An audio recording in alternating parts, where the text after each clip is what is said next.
And usually the first thing we look at is corporate structure. When you're selling a company, whether it's equity or assets, you need to have a clear chain of title as to who's owned the company. You need to have your corporate record book in order, because the last thing you want is you negotiate a letter of intent.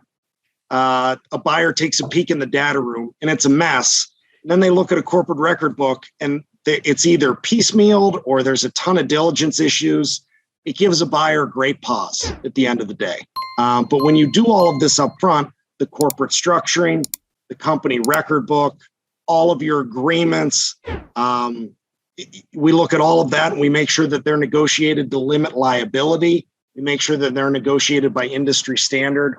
We make sure all of their intellectual property is registered and protected, because most of these really sophisticated financial advisors, just like you do, Duncan, they do a great job at branding.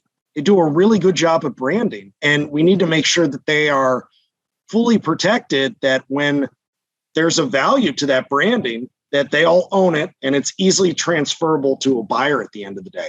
So those are kind of the bigger issues that we see in terms of buttoning up from a legal perspective. And then, of course, we have an active data room that is fully organized based upon a due diligence request list that we use on the buy side.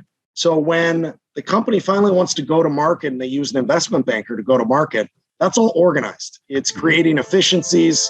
It's from an economic perspective and also from a time perspective.